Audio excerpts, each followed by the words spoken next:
Welcome. You're listening to My Magical Horse, the podcast, where we are getting curious about animal communication. I am your host, Jordan Banks, and if you are desiring a more magical connection with your own horse, you are in the right place. Join us as we rediscover our sense of wonder, experience the joy, and feel the magic that horses bring to our lives each and every day. We are so excited to have you here. Thank you for spending your time with us. Now let's get started. Welcome back to My Magical Horse, the podcast. Today, we have a very special episode in store for you. We're going to deviate from our usual topic of animal communication, and we are going to dive into the mythological creature that we all know as Pegasus, who is the inspiration for my magical horse and my very own real life Pegasus, whose name on earth here is Ugo. So I am so excited to share this episode with you. Just a little brief excerpt about Pegasus from the Quicksilver Mint in an article written by Kristen Shaw. Pegasus, the magnificent winged horse of Greek mythology. Born from tragedy and destined for glory, Pegasus has soared through centuries of storytelling, art, and cultural symbolism, representing the eternal human desire to transcend. The legend of Pegasus teaches us that while we may be bound to earth by gravity, our spirit, like the winged horse himself, is capable of soaring to heights limited only by our imagination and courage to embrace the divine spark within us all. And with that, I am so excited to share this very special and magical episode about my recent pilgrimage with two fellow muses to Greece and our quest for Pegasus. My friends Karina and Melina are here. Karina Contreras is from The Radical Soul, and Melina Papadopoulos, she is of En.thea, and it was actually her creation, this retreat, which we all joked wasn't really a retreat. It was more of a pilgrimage. It was more of a quest. It was more of a, I don't know, we'll go into all the things that it was because it was a lot of things. But I'm just so excited to have you guys here. So welcome, welcome. Thank you for having us. Super excited Yeah, to connect. very excited. I can't believe it's been, what, 2 weeks already since you guys were here? No, it's Is been it less, really? No, no, I it's think it's been been less one than a week. week. Okay, It's a week. been less than a week. Less than a But week. Okay, good. like we haven't even been home for a week yet. This is nuts. Yeah. But by the time this comes out, we'll have been home for a while. So yeah, Melina, why don't you start and just explain, maybe just do a little introduction of who you are, maybe talk about what your business and Thea Mhm. is about, maybe what kind of things you offer, and yeah, I mean, I actually met you through the Magnetic Muse group that I was a part of for over, I think it was about a year. This trip actually was fun for me because I knew both of you from different venues going into it. But yeah, just talk about Anthea and you and how you came up with the idea for this epic adventure that we all took together. Sure.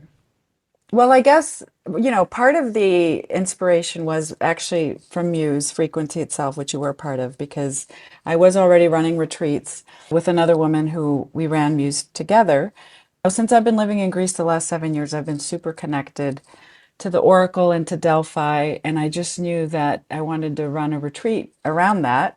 And it slowly came together really over the last 7 years that I was here, embodying different kinds of experiences here and visiting different sacred sites. And, En.thea actually means the goddess within. So it's Mm. very connected to kind of what we were exploring around the oracle and knowing yourself, which is the big inscription that's written at Delphi that everyone before they even see the oracle. Yeah, so that's like how it all came together, just through my experience here in Greece and wanting to share that with other people.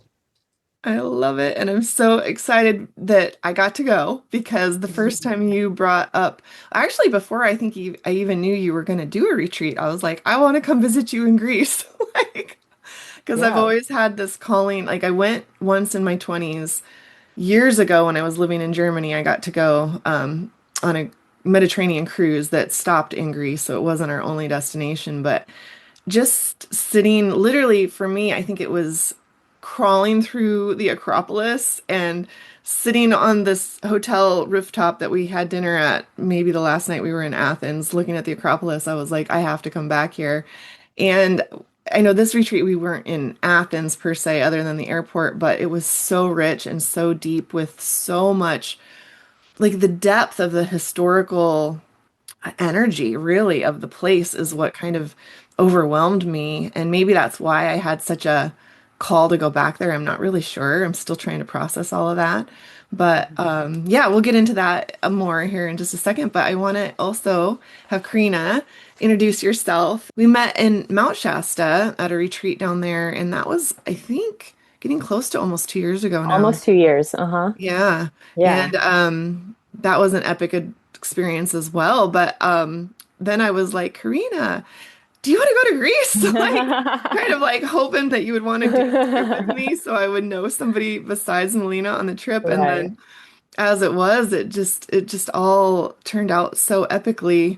The three of us kind of had a incredible journey above all journeys. But yeah, talk to me about you added such a I keep using the word epic because it was so epic. The whole thing was so epic. It truly But was. it was just, I mean, I love that word anyways, but like this trip was beyond epic, really. But you do like readings for people, and I don't know how you explain what you do, but you brought a layer of that to our trip that I think neither Melina or I was really expecting. But yeah, talk about just give a little introduction about you and what you do and yeah, what made you decide Yeah. to go on this journey with us? Yeah, thank you. I'm an intuitive channel. I connect to your spirit team, the angel realm, really any energy that wants to come through to offer messages of the highest love and light for people. And what really drew me to this type of work was me feeling like I needed to embody a truer version of myself. So that's what my business, The Radical Soul, is really about. Like when you're taking the root word radical, a lot of people have kind of changed it to mean something revolutionary, but the term radical means to get to the root of, right? So who are you? Who is your soul at its core, right? What is the truth that you came here to embody? So this journey of, knowing thyself, going on this retreat felt so aligned as I'm like diving deeper into this work. And yeah, I do that through the form of Akashic Records readings, tarot readings, really any modality that can kind of help us understand ourselves on a deeper layer. But when you had told me about this retreat, I had also heard about it some other point before. So I was like, oh, it's coming up again. And it's coming up again for a reason. So, I'm going to, dive a little deeper and see what this is all about. And I loved Melina's energy from the get-go. And you and I connected so well in Mount Shasta too. So, of course, I wanted to go. Yeah, I'm just so glad that you were able to make it and it just turned out so perfect. I want to ask you, Melina. Okay, so man, you did so many little extras for us. It was so heartwarming, really. I mean, and the amount of love and detail that you put into this retreat really was felt. I mean, really, truly, I felt it. And anyway, you were calling it the Oracle Retreat, a return To to inner inner knowing. knowing, a return to inner knowing. And I think it was that for all of us, really. But I was looking in some of the stuff that you gave us, and you were talking about the arc, the initiatory arc. You wrote 5 sites, 5 thresholds, 1 spiral through an ancient land. And for me, I guess I'll just throw this in here right now. For me, when you first put out the information, this is such a thread for me about how I operate. I'm learning this about myself. I just read Hippocrene Spring where Pegasus struck the earth and created this spring. And I was like, that's it, I'm going. I don't even know what else we're doing. And to be honest, I didn't really follow up. I thought, well, it'll be cool. I'll just be surprised when we go. Like, I knew there we had talked about the muses, but I hadn't prior to the going, I hadn't even really connected Pegasus's role in the muses, which is the inspiration for the arts, and like the fact that I am on this mission with my magical horse, which is a very much an artistic creative endeavor that I want to create these children's books. I haven't quite gotten all the way where I want to go with those yet, but this trip in and of itself felt really important to something about what I'm going to do with these books. But I really wasn't thinking about the muses. I was so honed in on Pegasus. And then the more and more I kept reading about the muses and all of a sudden I'm thinking, God, this is so crazy. Like it's all so aligned for what I'm doing, and I guess and why I felt so called to come on the trip. But I want to know if you want to just speak a little bit into the arc itself, this initiatory arc, and what your vision for the way that you chose our travels through these different sites. Like I know there was really a reason behind each thing that you chose and the order that you chose it. And I think what was really beautiful about the trip is that in a way it was co-created because we Mm. were such a small group and because you, Jordan, came because of Pegasus. It also forced me to make a deeper dive into how everything was connected. And I didn't even realize how big of a role Pegasus was going to play on the trip myself. Because yeah, I just thought, okay, we're going to see Pegasus is going to appear once at Hippocrene Spring, and when he struck his hoof at Hippocrene Spring, he did sort of provide the inspiration to the muses and to the arts, as you mentioned. But he was with us the entire time, from the beginning till the end. Yes. Um, so the spiral concept and idea, the spiral is everywhere, right? It's all over nature, and for me, the spiral isn't just a part of this retreat. It's actually a way of being in a way because our life goes through spirals, the seasons go through spirals, every day goes through a spiral, if you think about it, right? An ideal day, let's say. So the first stage of the spiral is this purification phase, where in our case, we went straight into these cold thermal, not thermal, they're cold baths. Why do I keep using the word thermal with these Very things? cold. They're That's what I very said. I cold said baths. thermal. Yeah, What? yeah, they're cold baths, and and they're right by Corinth, which is a very close drive to Athens, and it's supposedly where Helen of Troy was bathing. So for me, it was really important after such a long trip that you guys made that there was this kind of, the first step is some sort of a purification, and the cold of the water for me was very important. Mm. And you guys can share what that was like because both neither of you have a good relationship with cold water, unlike Yeah. me. Well, we did get into the water the day before when we first arrived, True. which was probably good that we did that prior to going to the baths where Helen of Troy bathed. I think that because I didn't read all the things before I came. So I was just kind of taking it all in as it came, right? And the water piece for me, like I've always been really drawn to the water, like to look at it. I like to look at it. I don't really like to be in it, but I also come from Washington State, which the water is never warm. It's always cold. So I don't I've never really liked to be in the water, and maybe that is because I do like to not be cold. Maybe that's why I love Greece. But yeah, I think the fact that we got in it before the first real day of the trip when we went to the baths of Helen. I wish I had known the significance a little bit more before I went, but it Hmm. was so magical, like those waters. I didn't even really understand until you told us, like, this is natural spring water. Like, yeah, and then we just go through these rocks and then we're in salt water, like spring water, salt water. And I was like, oh, yeah, you're right. This isn't salt water that we're in right now. And it was cool, but it was beautiful. It was magical. Like you said, it was a moment to kind of cleanse and purify and prepare Hmm. for what was to come. And I was actually really grateful that Karina wasn't super jumping in at first either because she's from California. She's used to warmer water, but it gave me a little bit of peace actually knowing that I wasn't the only one that was like timid about getting in. But Karina, talk about you, what you experienced. Yeah, I think this piece was such an important aspect to begin the journey, right? Because the three of us and the collective have been moving through so much transition, right? We've been shedding so many layers, and there comes a point where you're about to make the shift into a different life, right? A different energy, and you're stepping into this new sense of self, but there's a part of you that's still carrying, the old stories, the old energy, the old narratives. And so jumping into this cold water is such a shock to your nervous system that it really kind of forces you to let go of a lot, right? And so I wasn't planning on diving in, right? But there was something in me that was like, no, you need to get in this water. Your entire body needs to be submerged.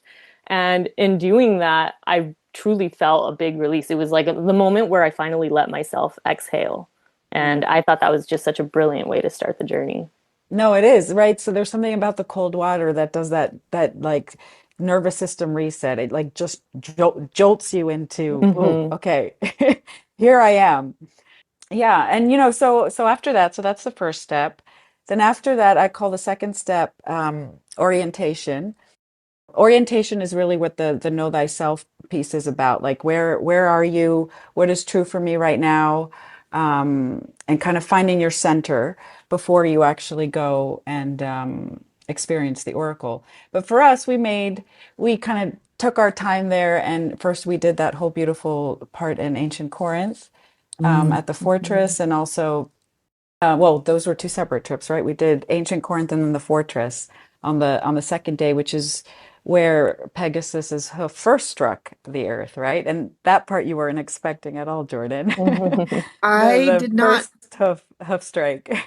I didn't know anything about that. I mean, I think I'd kind of heard about it maybe once or twice mentioned that there was a was it called Pyrene Spring? Is that Pyrene what Hmm. Spring, yeah. Pyrene Spring? Hmm. But I didn't, yeah, that hadn't really landed with me that we were going to go to a different spring. I was so honed in on Mount Helicon and the Hippocrene Spring, but to be honest, that Pyrene Spring was such a surprise gift because that was one of the coolest things actually for me in retrospect. I absolutely adored that place. Like when we went down the steps, like from the top, you couldn't really even tell it was there. Hmm. And you go down those stairs, and then it's just like this ancient, I mean, it just looks very Greek, like something you would see in a movie or something. And, then I got to sit down there a little bit by myself, and it was so cool because I mean, I literally actually saw some visions in the water of my horses and ideas for stories, like ideas for stories. And I was like, this is what I'm here for. Like this was so cool. But yeah, such a gift. I didn't know. And that was such ancient that was it a fortress? It was a fortress that we hiked Yeah, up. it was a And fortress. I literally felt like I was in a movie or something. I mean, with all those huge cobblestones that were like shiny from how many people had like walked over them. And Karina, talk about what you were seeing when we were there. Yeah, I believe it was at the Temple of Apollo in ancient Oh, Corinth, it was there. where I was really trying to tap into the Akashic Records frequency. And for those who aren't familiar with the Akashic Records, it's essentially like the library of your soul, right? And that's such a powerful thing to experience. You can tap into this energy for certain places, with people, with animals, anything that carries frequency and energy, really. And so my intention was to tap into that at this temple. And I could see these, what are they called? When time kind of passes quickly in front of you, like a time lapse of Mm. different eras and different people kind of moving around me. And at first, I couldn't really process what I was seeing or feeling, but it became a lot clearer when I could see tourists, like visually see in a very clear way, like tourists that were from a different time period, and the Romans that had actually been there as well, and feeling into these different energies, just seeing how energy can remain in a place and it can get very dense if it's not regularly cleared, right? Mm. So that also was something that came up at a later point in our journey in Delphi. The importance of doing this type of work, energy work, and really being an anchor and holding the light, holding the frequencies, to be able to clear out dense and stuck energy in these ancient sites around the world. And Acro Corinth in general, I that was probably one of my top three experiences in Greece, although all of it honestly was so magical. But Acro Corinth to me really stood out for the three of us because acro meaning at the edge of, right, Melina? Yep. Um, so we're at the edge of Corinth and we make it to these springs at the very top, and you could just oversee the water and the towns below. It was really this moment where I could feel we were all coming to a culmination in our lives where we are at the edge, we're at the precipice, right? Hmm. How do we choose to move forward from this place? So I know for you it was so significant because of Pegasus, but for me it felt like such a powerful moment being in this fortress where you're moving through these thresholds, and we're really asking ourselves, what are we here to create? What are we staking our claim for? Yeah, that's well said. That's really well said. Yeah, and I remember too at Acro Corinth, and we went through this many times on our journey, and that was part of it, right?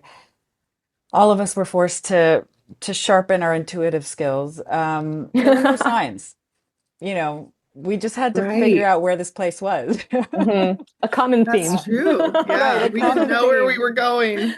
And because, Acro Corinth, like, it's not a very touristic place. You guys felt that too. Mm. Most Greeks don't even know it exists. It's just one of many fortresses that happens to have a bunch of ancient stuff on it. Like for Greek people, that's like everywhere. So, Yeah. it's not a heavily visited place. And the signage there is pretty much non-existent. So we were just kind of meandering, trying to find this place. And when we got there, it just felt like, and I think that's also what gave the whole trip this kind of quest feeling, because we did feel we were on a quest, right, to find Hmm.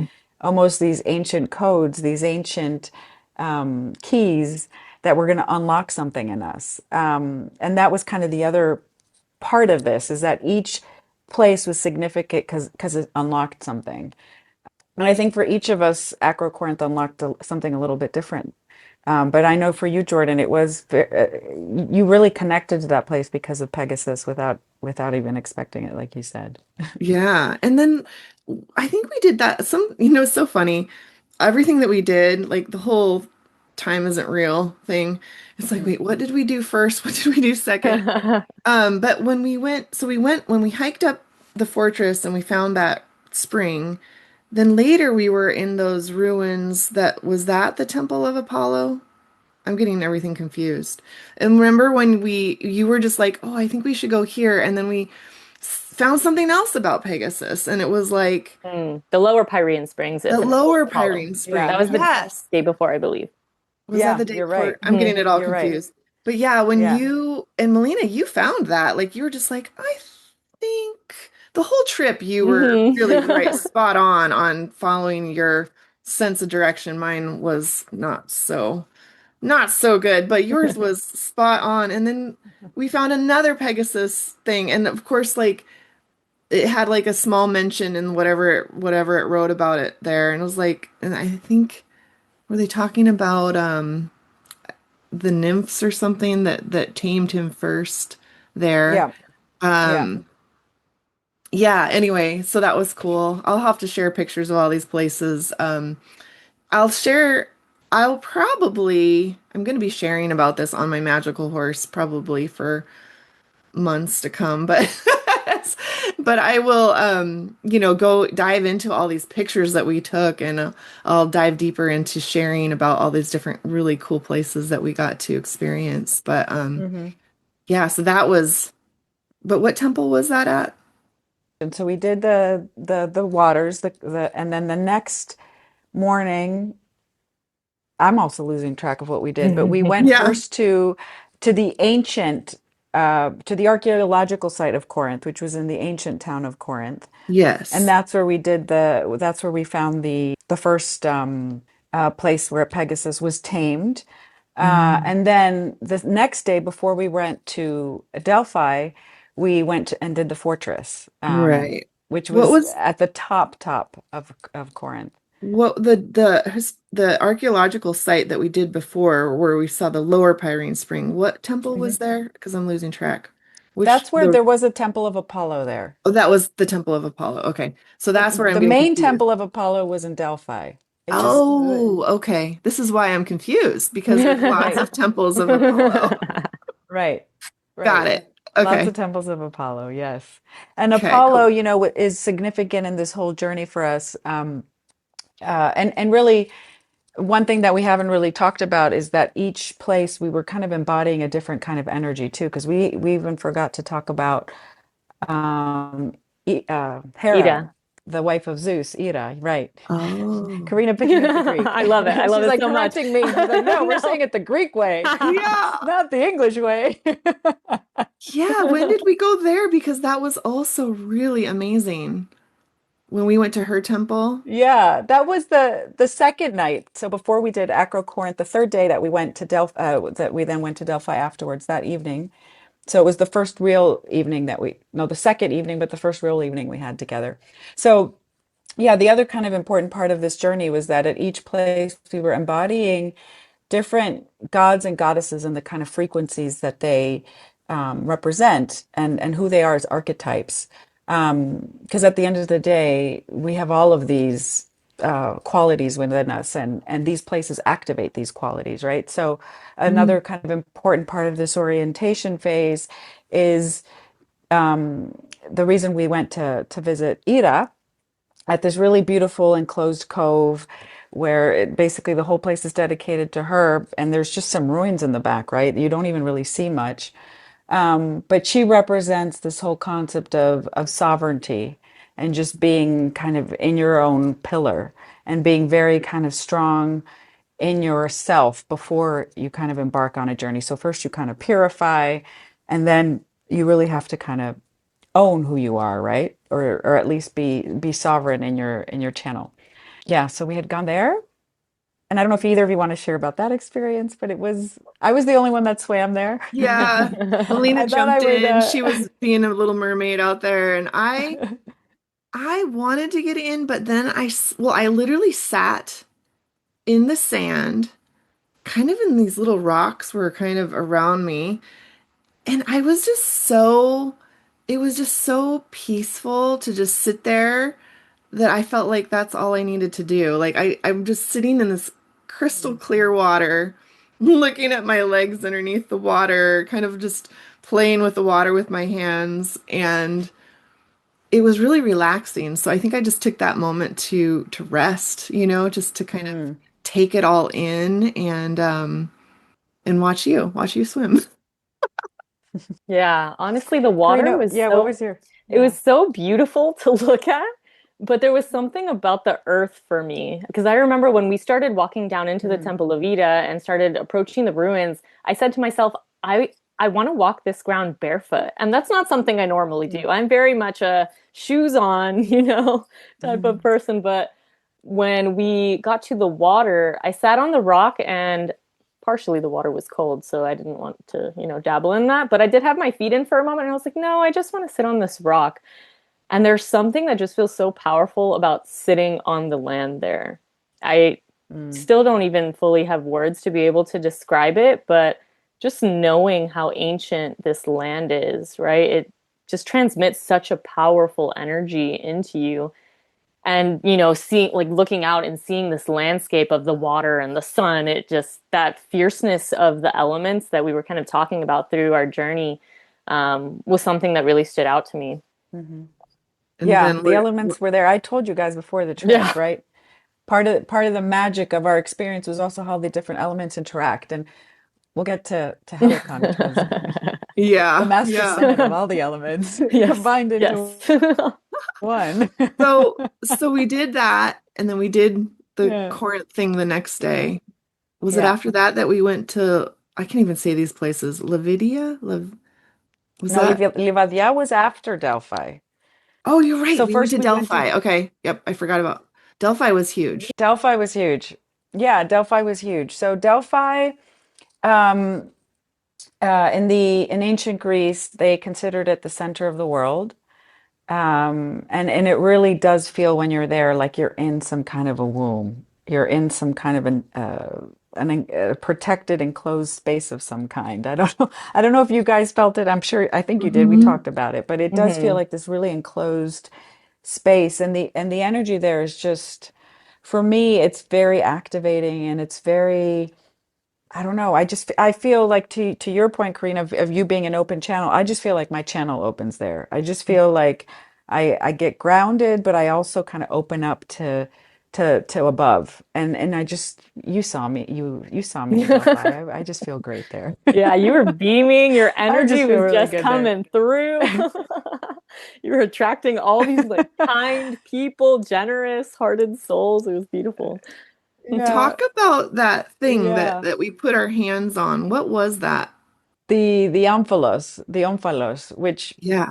literally means navel in Greek, and that was supposedly where the myth sent two eagles from separate sides of the earth, and they met at Delphi, and so that stone, that omphalos stone, is supposed to represent where they met, and the stone is actually covered in this netting that's representing kind of the eagle wings, and And and what, that stone is in the archaeological site. yeah, was that stone like was the myth that the stone was sent from Apollo or Zeus or I can't From remember. Zeus, From yeah. It just Zeus. sort of landed there as the two eagles met in Delphi. Yeah.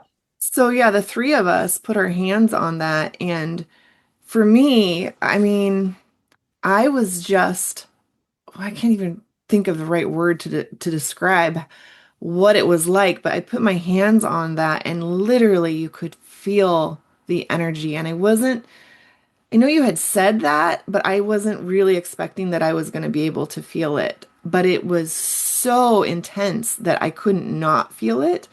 And I think that that was incredibly powerful just as kind of an indicator of, yeah, the significance of that space or that we were in, that place, that location, the land Mhm. that I can't even pronounce what you called it again. Say it again. The omphalos. Yeah, and But Karina, you're the one that kind of felt called to have us clear the energy there, right? And you had Right. mentioned that before, that, and especially a place like Delphi that gets so many people, it's become this tourist frenzy place where people just kind of go, take a bunch of photos and leave, and they don't even really know what they're looking at for the most part. They come in these huge tourist groups. And um, yeah, I thought it was really special that you kind of called us forth to clean the stone, and to, yeah, almost grid the energy there, right? Because Mm. Delphi is on an important ley line as well. Right.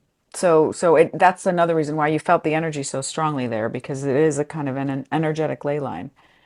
mm, Right. And correct me if I'm wrong, but was the omphalos used by the oracle as a means of channeling? Or I remember reading something along those lines that it was like some type of vessel that was used to help amplify the energy. Is that right? Yes, yes, that's correct. Yeah, and that's, I think, an important point. Yeah, it was.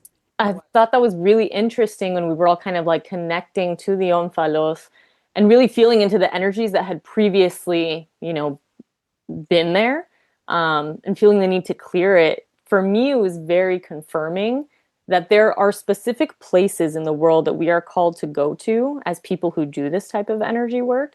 That, just your presence alone, you'll feel called to certain places. You'll have this deep inner knowing. And part of me, when I said out loud, I think we're all supposed to clear this, I wasn't even fully sure. But when we put our hands on the omphalos, you could really feel like, no, there is density here. It needs to be cleared. And for me, because I'm very visual, I could literally see this energy just like going down into the earth to be transmuted.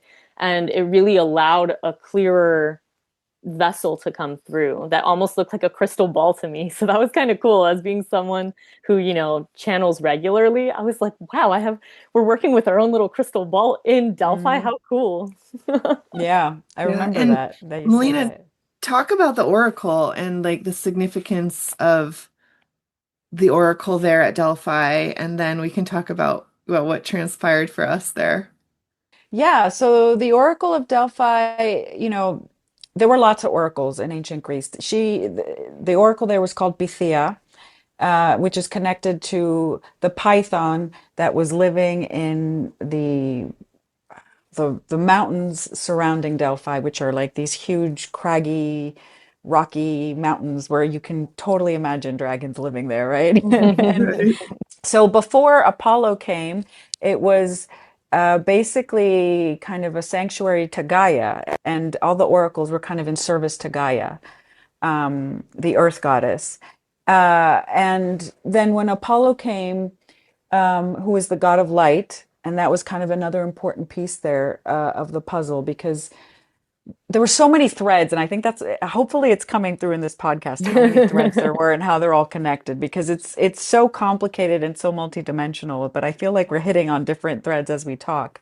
And the Apollo thread is really about the light code. So what does Apollo also represent? He represents order and harmony in sort of polarity to the oracle, which more represents this kind of earthly, feminine force that just kind of channels, right? That's just there and is almost in a way more chaotic. Supposedly, the oracles there would breathe in this psychedelic air, ether, air-like thing that was coming from this chasm at the temple or near the temple, and that would sort of get them into this sort of state where they could channel more clearly. And that came Um, out of that like came out of the earth like naturally it came there, out of the right? earth naturally. Exactly. Mhm. Exactly. Yeah. And who would go to see these oracles? There were sort of people would make this entire journey, and that's why also we were kind of taking a journey as well and taking this sort of pilgrimage to visit and to basically ask questions. Usually it was politicians and more kind of important people, and they would ask like who's going to win the war or what's going to happen here, and the oracle would always kind of respond in these cryptic messages that didn't really have like a very specific yes or no answer, which in many ways is kind of how readings go, right, Karina? Like you're not Yes. saying something super specific. They are a little bit Right. cryptic, Hmm. and not necessarily up to interpretation, but they're kind of, I don't know, maybe Karina, you can do a better job explaining as an actual channel, that has that very strongly yourself. Yes, I feel like a lot of times people want a very direct answer, but I think what the oracle serves as is a reminder that you already have the answers within you. And Mm. so they're trying to lead you down the path that's your highest and best, but ultimately it's up to you to decide whether you follow that path or not, right? And so it will never be a straightforward yes or no. It's always, do you choose this for yourself? And if so, this is the path that awaits you. If you Mm. choose to deviate from that path, that is okay because that is your journey, but this is the path that awaits you on that timeline. So it can be rather cryptic sometimes, and people are not always the happiest to receive those kinds of messages.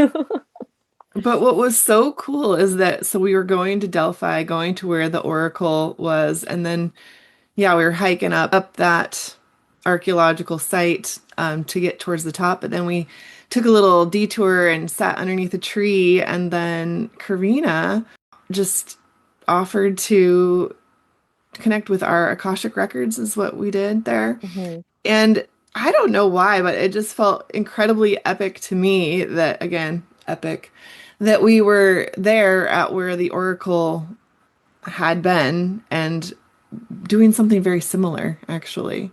That was so powerful for me, to be able to channel where the oracles at Delphi had channeled too. That was very much like a full circle moment where, when I started this journey as a channel and going on social media and sharing this with people, I was not at all confident, but I knew it was something I was being called to do. And so getting to this place where, powerful messages were delivered that kind of Mhm. shaped the future of Greece. It felt so incredible for me to be able to do that. And for me, it also felt like a way of honoring the women who served there as well. Yeah, that's a good point because they did serve there, right? And there were multiple oracles there at once because it was a very demanding job.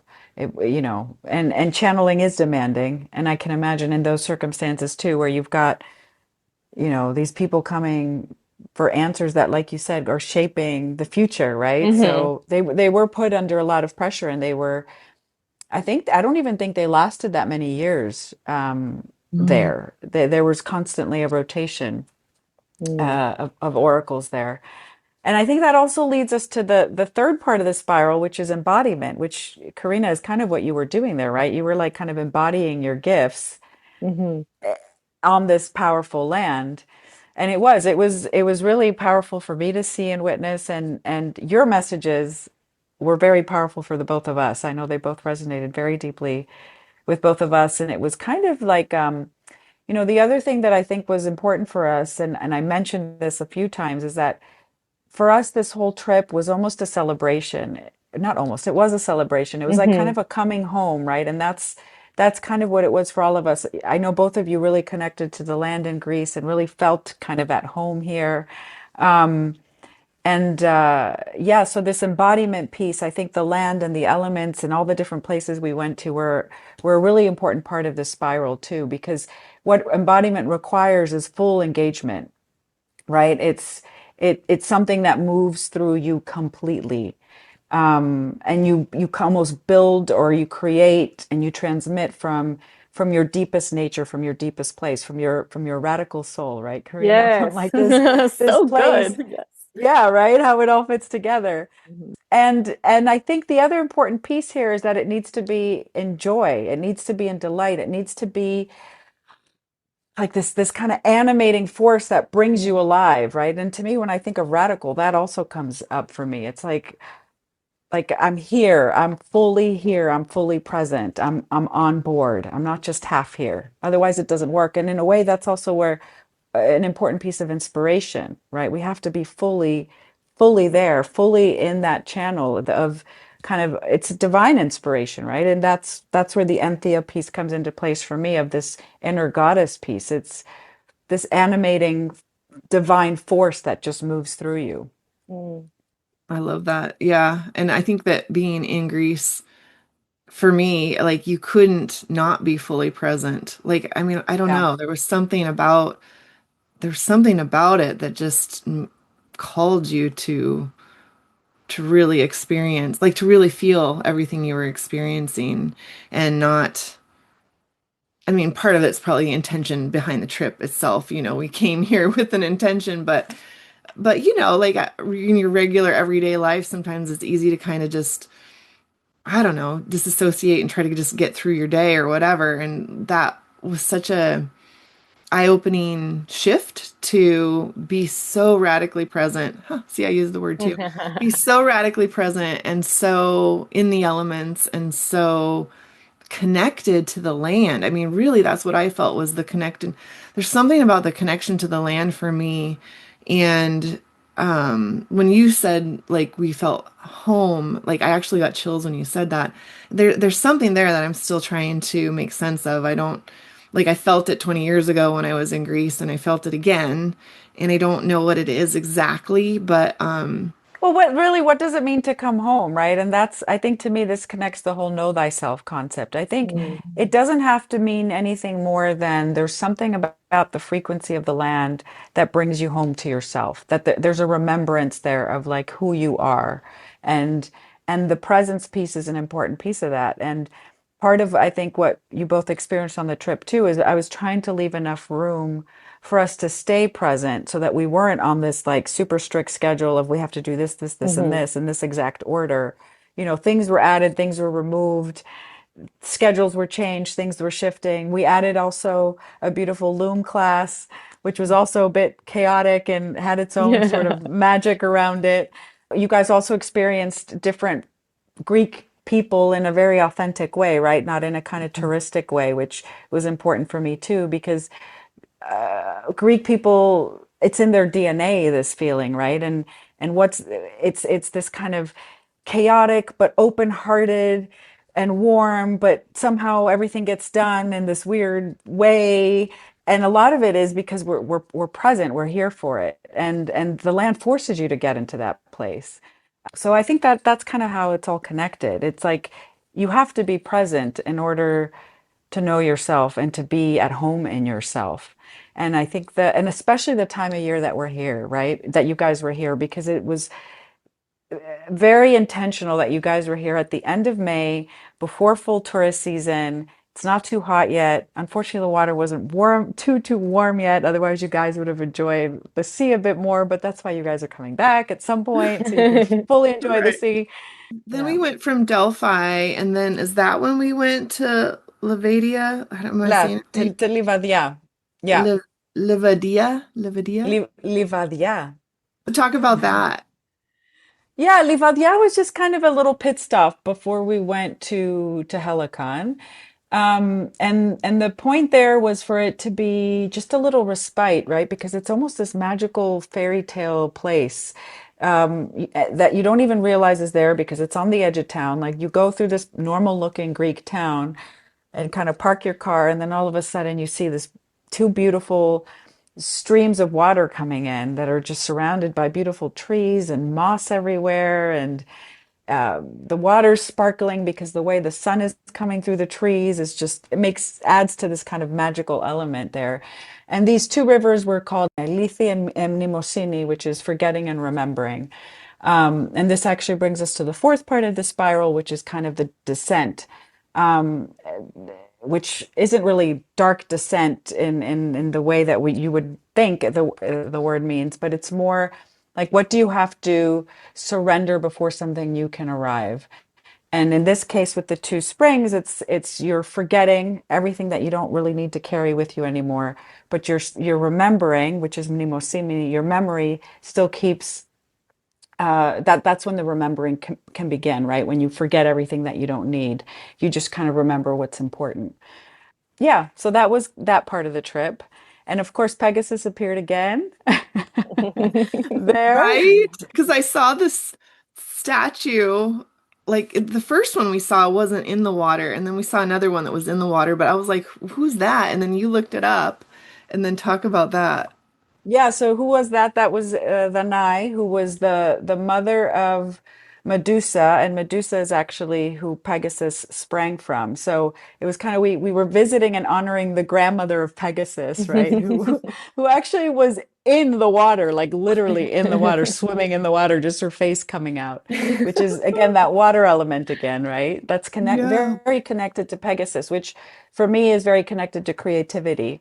So Mm. the fact that everywhere we went, Pegasus was connected to water, I don't think is random. I think it's connected. Well, yeah, and interestingly, that when I first got on the airplane to come to Greece, I was flying Air France, and they had this logo that was a Pegasus like seahorse. Like it was so perfect. I was like, of course, this is on the plane.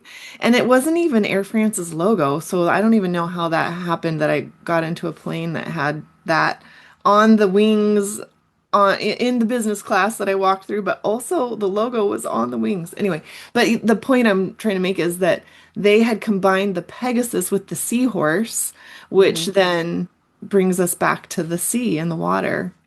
Yeah. Yeah. So, Karina, yeah, that did was a you really cool magical spot. I'm glad that you took us there. that I yeah, we And almost didn't go there, but it felt really important. It felt really important. And we didn't stay there long. We were there half an hour or so, right? 45 minutes, but yeah. we just Mhm. kind of walked along the banks of the river. To be able to step into a place that just feels so magical, it always has such an impact on me. But as you two were kind of talking about the significance of the water, for me, it just kind of brought to life this aspect of the divine feminine that, we have been working at really cultivating in our own lives, but also amplifying it on a greater community level, right? And the divine feminine is connected to that fluidity, to that raw expression, and really to our creativity. And so being at this place where, we're meeting the river of forgetting and the river of remembering, it really was inviting me, at least, to remember that aspect of self that really just wants to create from this place of joy and pure expression without feeling like I need to fit myself into these boxes that people have told me I need to be in, or to create this thing for some type of, specific quantifiable outcome, right? That's the very Mm. distorted masculine energy that we see so much in our like capitalist societies. So it felt very powerful for us to be there too. And then as we were leaving, we see this like a bust, like a sculpture of this revolutionary, a Greek revolutionary who looked like my father. So that Yeah. to me, I was like, wow, my dad was a very big piece for me on this trip too, just seeing like little nods to him, and it felt very, very sweet to be leaving that place and see him there. Yeah. Yeah, everything you just said about the experience, but then yeah, that last piece about the sculptor, I forgot about that. But she pulled up a picture of her dad, and I was like, oh my gosh, it does look Mhm. like him. That was really Yeah, another one of those just amazing synchronicities of the whole right. trip. The Was whole trip felt so divinely guided, and Yeah. I couldn't make it up even if I tried. so Yeah. true. So then the next part, right, of the trip after we leave Livadia, I took you guys to kind of the respite, what we thought was going to be the respite part of the trip. Right. That, we were going to spend 2 days at the foothills of Mount Helicon in this bed and breakfast that was run by these two sisters, but built by this dad, this cute little man that just was everything for us. He was so happy we were there, and he was so giddy, and he was making us maps every morning so that we wouldn't get lost. For me, just I know he was speaking in Greek to you and you were translating to us, but like his energy and the way he interacted with us and even the sisters too, but was like that part in particular made me feel really immersed in the fact I Mhm. was in Greece and how excited that he was that we were there and how much he wanted to yeah, help us on our journey or whatever with his cute little maps. I loved it. Yeah, because again, right, we're in Greece, and you would think that these places are well marked and easy to get to, but it was anything but that. And so we this was the part of our trip, right, where we're going to find Hippocrene Springs, which for you, Jordan, was like the reason you came, right? There was no way we Right? were going to skip it. And none of us knew what we were getting ourselves into because I had been, I'd done many scouting trips before to visit a lot of the places that we had seen, but I never got a chance to actually see Hippocrene Springs. Part of it was because I got lost along the way. And now we know why. Yeah. And obviously this was the piece that made me sign up and be like, whatever, I'm going on this trip because I don't know why I felt so there's some deeper spiritual meaning behind why I felt so called to go on this mountain because right before I left for Greece, this injury that I had to my foot had kind of like I'd gotten stepped on by both my horses about a month and a half prior, but my foot had gotten, and it was so random that my horses never step on me, and they both stepped on my foot in the exact same spot. And when Xena did it, I wasn't totally surprised, but when Ugo did it in the exact same spot, I swear he looked at me like, "Oops, sorry, mom." And I almost felt like he was supposed to do it, but he didn't want to. It was really weird. And he was like, "I'm sorry, I was supposed to do that." And then my foot was like basically healed. And then a couple days before the trip, it got like really swollen and I honestly there was times that I thought maybe should I not be going, like am I gonna go to Greece and end up in the flippin' hospital? I mean, this was in my mind. I was thinking my foot is not necessarily okay, but I'm like shit, I'm going on the trip anyways. We'll just see what happens once I get there. and and then seeing the Pegasus is on the airplane, I was like, yep, I'm supposed to be here, okay, keep going. And then I had mentioned that my foot was sore anyways from all the other walking we had done. So one of the sisters had lovingly offered to wrap my foot before we went on this trip to Hippocrene. And I really don't think they thought we were gonna make it all the way to the spring. She was wrapping my foot and she's just like, okay, if it gets too much, like you just stop and just come back. Like, like I really don't think they thought we were gonna make it. And I looked at her and I'm like, it's okay. I'm from the mountains. It'll be fine. I'm good. And I was very grateful that she wrapped the foot. I was very grateful that I brought my actual hiking boots because you guys did this and you weren't even in hiking boots. I had my actual hiking boots, but nobody told us that we should be wearing long pants. We didn't take any, we took water, but didn't take enough water. We really didn't, we really were, We were not very well we were very prepared. I mean, we unprepared we for this thought the whole thing. thing was going Yeah, to take 2 hours, right? It right. was just Yeah, going to and be a 2 hour thing. I feel like we got conflicting input because like at one point I thought somebody said it was a 3 hour hike, but then we got it'll take 45 minutes to an hour. And I'm like, okay, great. Whoever said 3 hours, they don't know what they're talking about. 45 minutes to an hour, that sounds more doable. And then I was just, to be honest, I was amazed in the best of ways, but also like amazed or I couldn't believe how committed you guys were to doing this hike with me because part of me was thinking like, oh gosh, this is me. Like I want to do this trip. And when we first started out, sorry, I'm jumping ahead on stuff. I'm taking over on this trip because this was my this was my thing. Okay, so Costis with a C? Mhm. C, With the C, yeah. Costis. He was telling us that, oh, there was conflicting input about whether or not there was signage to get there. Like he thought there was signs, but oh, maybe there wasn't signs, conflicting input. And we're just thinking, okay, whatever, we're gonna find it. And then when we drive there and we park where, he told us to park, so we actually got that far, which you said you hadn't even found I that hadn't part even found that previously, spot. Right, previously, right. right?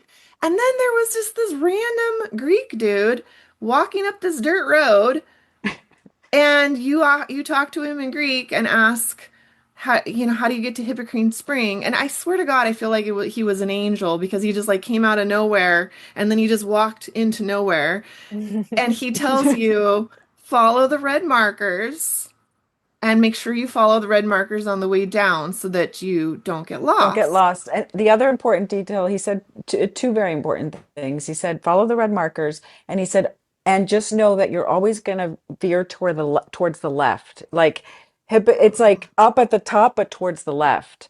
And he's like, always have your orientation to the left, which Okay. was a very important part for me, keeping kind of my intuition on point as we were going up, because there were moments where I was like, okay, we're okay, just move left, like up and left, up and left.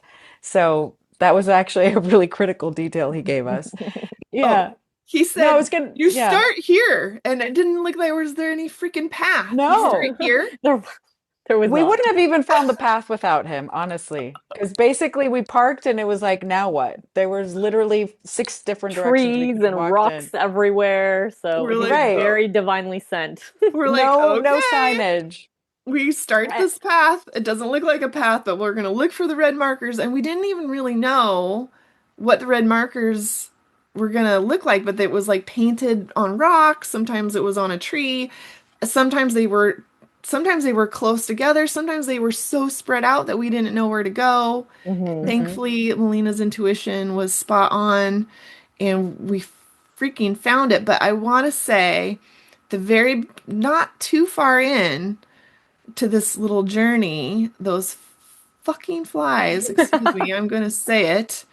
Well, I thought they were bees. So they were buzzing and they were like swarming us. And I really feel like this journey was kind of like one of those oracle things where you had to just face your fears to get through it.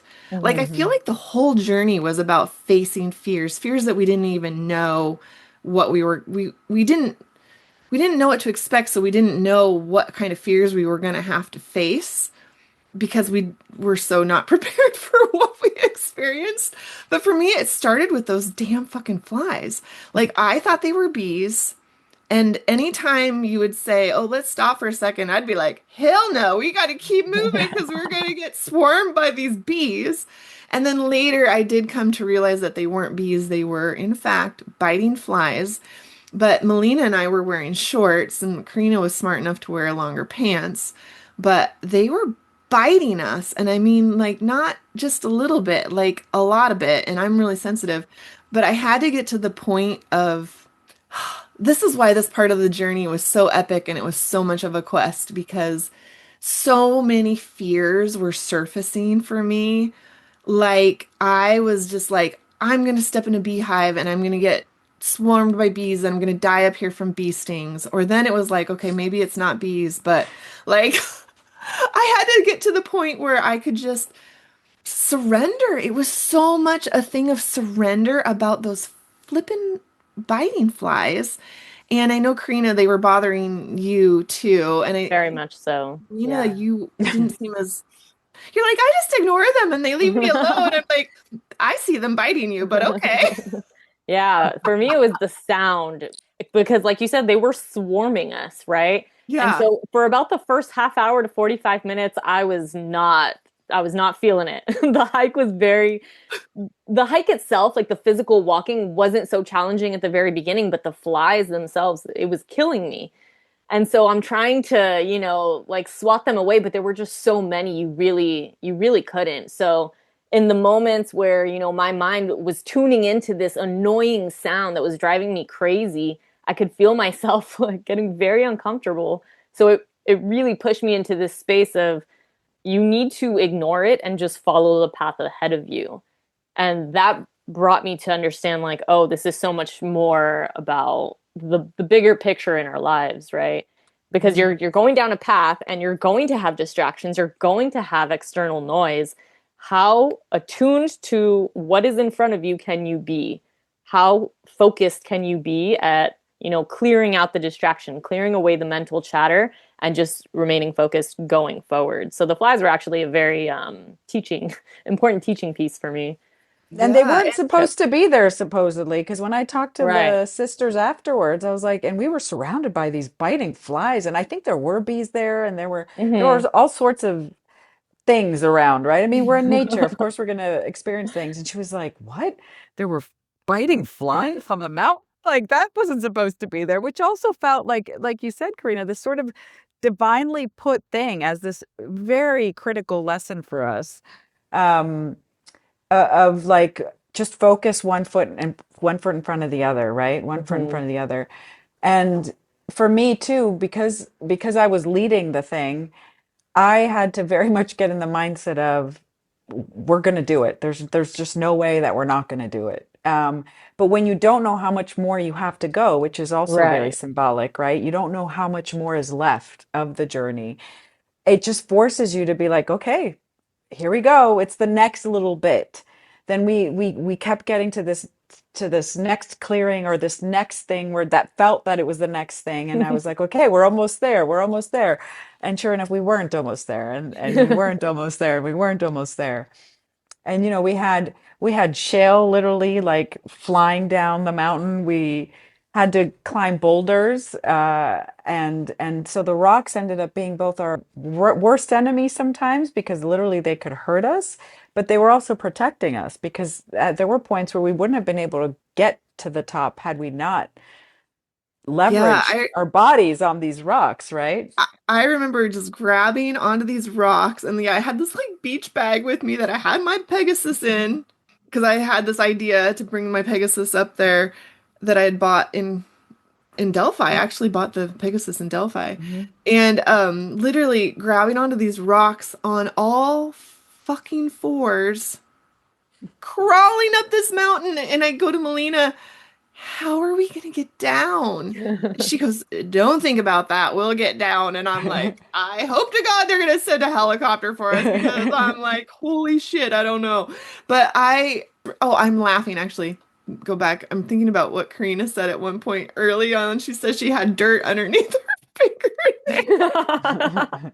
Oh my Yeah, God, that is so freaking funny because that's like the least of it, man. I know. It got dirt underneath your fingernail. And like we're climbing on all fours. I'm using my bag just to like protect my hand from the dirt and the rocks. And I had my water bottle in there, which was a mistake because it was just, I had another water bottle that I left in the car because I was thinking that this was a 45 minutes to an hour hike. And so I just took the little water bottle they gave us from the B&B and then realized that I was crunching that water bottle every time I was like, I think my brain was just so laser focused on getting, I think all of us were so laser focused on Mhm. getting up that mountain that then later when I went to get a drink, I realized that half my water had already leaked out of the bottle. But I have to just say this about you guys doing this trip with me because this is what brought me to Greece was that I wanted to go on this trip. Never in a million moons would I have believed that you guys would have been as committed to doing this hike as I was. And had you guys not been with me, I would not have done it. I wouldn't have made it up there. So I think that that's also symbolic of, yeah, the people that you surround yourself with or the people that you choose to go on this adventure of life with because there were multiple times where I was just like, holy shit, man, they are going. I guess I'm going too. I mean, I'm the one that wanted to do this, and you guys seemed more committed to me at points. And I'm like, okay. And then I was thinking about what Maro said about, it's okay, you can come back at any time. And I'm like, shit, man, no, we're going. But anyway, had to interject all of that. But talk more about what you guys were experiencing as it got more difficult.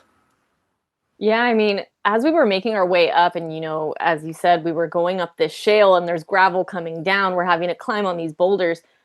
I was very much in my head for the first part of it, thinking to myself, okay, if I grab on this boulder, is it gonna fall? Like I need to find the perfect place to place my hand so that I can like prop myself up. But it was really doing me a disservice because every time I would do that, I would just kind of fixate on the next problem and the next perceived problem, right? And so there Mm. was a moment where I received this message, this download of get out of your head and get into your body. And one of the big pieces, one of the big reasons why I felt like I was going on this trip was to reconnect to this essence of wildness, right? And so I had no idea what this hike, what this aspect of the trip was going to look like because, I also thought it was going to be about an hour, but ask and you shall receive, right? Like we were in the wild and that switch of getting out of my head and really just allowing my body to intuitively know where to go, it felt really like something outside of myself, like something deeply ancestral was coming online at that time because it was like I would grab onto one spot and my body was already going onto the next Mhm. spot. I was literally crawling on all fours, which is not something I've ever done on a hike, but I was in my wild. Like I felt it. Mhm. No, at some point So you were even leading the way, Karina, and I was like, you were on fire at some point, Yeah. uh, she was both a on the mountain way goat. up and also on the way down. Like you interjected at critical moments where I think there was, I remember the point where that wildness of yours kicked in, and that kind of Mhm. ancestral, just like urge of like, I am a mountain woman, right? Like I come from mountain people. Like this is in my blood because it literally is. Totally. Yeah. Right? You do come from mountain people. Mhm. So, and you got you just you channeled that for sure. And yeah, we each got our own lesson out of it, and we each got our own medicine from that mountain, which I think that was the beautiful part of it, is that we were we were committed because I think all of us knew on a deeper level that this was probably the most important part of the trip. Without, Mhm. and it wasn't even necessarily about Hippocrene Springs, even though it was, Right. right? Because that's why we were going. And then finally, right, we get to the top. Do we want to go to the top of the mountain? Are we there yet, or do we want to Yeah, keep yeah, talking We're about? there, we're yeah. there. Top Okay. of the mountain. We're at the top of the mountain, and we were told we're going to see this little church, which was essentially a memorial to someone who had died there. I But know. I was like, oh, lovely. oh, Yeah. Oh, look, we're greeted by this memorial, and there was this long letter written there to the man that had died. And then the instructions were, oh, about 50 meters from there, you'll see these two rocks that are shaped in a V, and you'll see this spring. So in our minds, we're looking for these huge rocks uh, and visible water coming out of them, right? And so our sort of eye was focused much further away where we actually could see rocks because around that memorial there weren't really any visible rocks. Of course, we didn't find, not of course, but we didn't find it. We were all searching in different directions for half an hour. I had made a couple phone calls to maybe get some additional details because we weren't leaving unless we found this. That was I clear. I was like, holy hell. After all of that, we better freaking find Yeah. this All of thing. us were very determined, though. I don't think any one of us was ready to leave until we found these dang springs. Yeah. Yeah. And And finally then we found Melina, them, right? Melina Yeah. found it. She's like, Mhm. I found it. We're I like, was like, yes. thank God. And then we all, go that direction and it was incredible because it was under a tree. Like you said, like nobody Mhm. mentioned it was under a tree. They said it was before the trees. They didn't say it was under a tree. Mhm. But I don't even know how you found it because I mean now obviously we know. And of course like, the topography can change and the foliage and the signs and like I was just looking online after we got home at pictures of that spring and I mean everything has grown up so much since photos that were posted 10 years ago of it. Like it doesn't Hmm. look the same. And there was much more ivy on it now than there was at once upon a time. It was essentially hiding it, right? It was Yeah, it hiding literally it. was this little triangle, and it was not so much of a spring as we would think of a spring as it was kind of more of a well, and that Right. there was this bucket, this metal bucket that you could drop down. So that was like also kind of a marker in and of itself as there was this bucket on a rope and you could drop it down to the water. But yeah, I think we were just all a little delirious and so excited by the time we found that. But it gave me like a second wind. Like prior to that, like honestly, right before you found it, Melina, I was so fatigued. Like, okay, you guys are both more in the habit of going to the gym and working out and stretching and all these things. I train horses and I'm on my feet all the time, but I'm not doing any like extra activity to even prep myself for this, even though I thought about doing it. I never did. And then you guys are like 10 and 15 years younger than me. And at some points, I was like, oh my God, like, am I going to be able to keep up with them? And then there was times where, okay, I'm just going to say all these things. I was so in the beginning, like once it started to get hard and those fucking flies wouldn't leave us alone, and I was thinking back to the Akashic Records reading that Karina had done, and she said in my reading that if your guides say that if you ask for help, that we have to help you. And so I was like so desperate at points on this trip. So, like, it started with this little mantra of, I am divinely protected. I am divinely protected. And it started as a whisper. But man, at points, I was just almost like yelling it because I was like, I don't know. And then Karina started singing, or we all did our little Mhm. things to try to like get to that space. But then at one point, I was like, help, guides.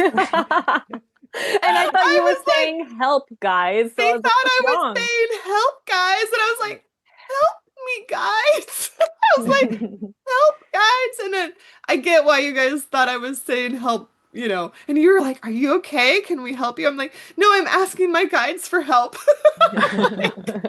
But I'm bringing all this up to say that at one point, I'm crying, I'm laughing because it was so epic.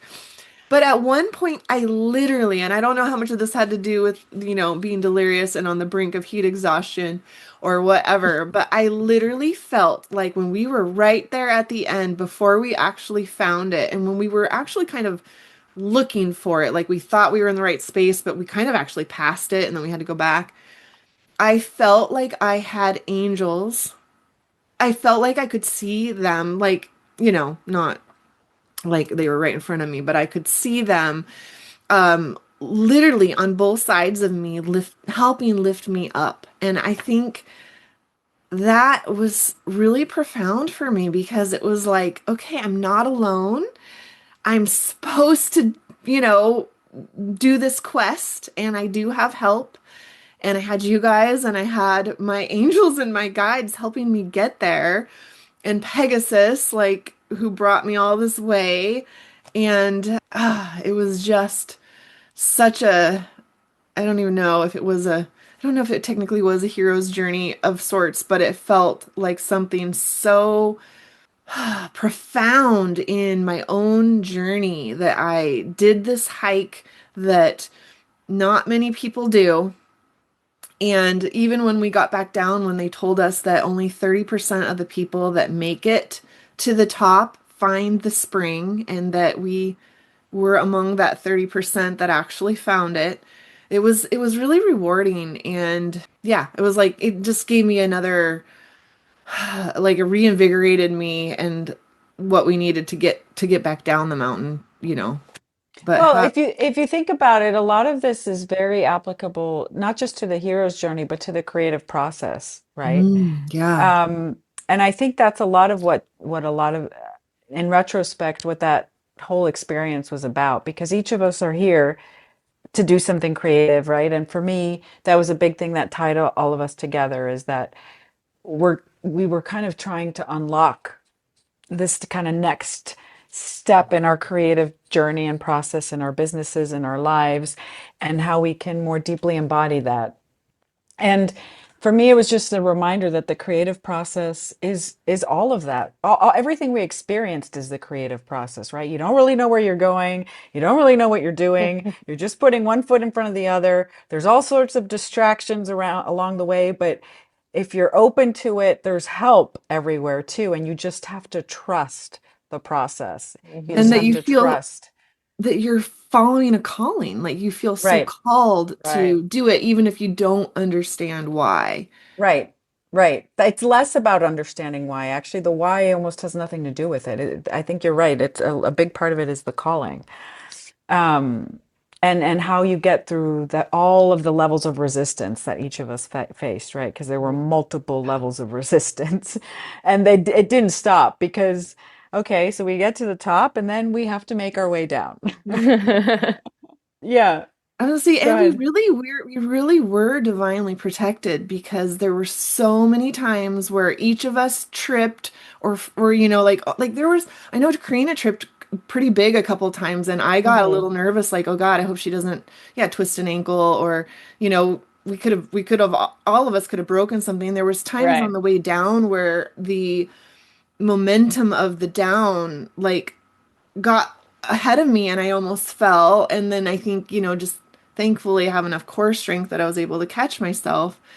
Yeah, I mean, we were so divinely protected on that journey, like the whole entire trip, because like things just kept working out for us in this amazing way. But that quest in particular, God and our angels and our guides was with us like every step of the way, because it's a freaking miracle that we actually survived that as well as we did. And that when we get down to the bottom, they tell us about some other guy that got separated from his group. I was really worried. I did have my own little PTSD about not wanting to get separated from you guys. And I know you wouldn't let that happen, but I still was living this little bit of PTSD from a time in my past when I had gotten separated from a hiking group on a church thing, like when I was, I don't even know, in my teens or something. And I think that when they told us that when we got back down, that this guy had gotten separated from his group, and that they had to send the freaking Greek fire department to find him, but like, how are you going to find him when he doesn't know where he is? And then he was in the hospital for 5 days or whatever they said. It would really hit home to me how incredible what we accomplished was, because it really was dangerous and we really weren't prepared. And God really was there with us, helping keep us safe. I mean, there's no other way, I don't think, to explain how safe we were kept on that journey. How do you guys feel? I 100% agree. We were so divinely protected the whole time. And it was really interesting to me to see how the three of us kind of, had this symbiotic way of moving, right? Like one of you mentioned it earlier when two of us were tapped out, the other one stepped in and like kind of, directed where to go and, don't step over through this pine needle tree, go around because I just did it and it's treacherous, right? And so it was really beautiful to me to see the ways that the divine was kind of moving in and out of each of us, seeing where we were reaching our limits and then kind of like passing the baton to the other one, like, okay, I surrender, someone else please take the lead because I cannot with this anymore. So true. Yeah, and we hit that point, the way down was hard. It was definitely hard. It was hard. We'll just leave it at that. The whole thing was hard. But but then at one point we lost the red markers. And that was the point where we were all very tired because we're now like Hmm. 6 hours into our hike. We've run out Hmm. of water. We were hungry because we hadn't taken any food with us, nothing. Like we were like on reserves at this point. And I was not tapped out, but I was getting frustrated because I had been so focused on that descent down the mountain because I knew that it was going to be hard, and I was like, I got to be here for it. And I was just like so focused on the red markers, so focused on the red markers, and we're like near the end and we lose the red markers, and I was just like, okay, well, we're just gonna figure it out. I looked on the map and the road's there, so we're going that way, right? Which is like the worst thing you can do on the mountain because that's exactly how people get lost. They think the road's there, and then all of a sudden we find ourselves in the forest, We and were really lost. I and mean, we had Yeah, no sense of direction. Like I had no right. idea what was going I on. was having a little panic moment in that moment. I'm thinking, "Oh my God, we are so close, yet we could still die here."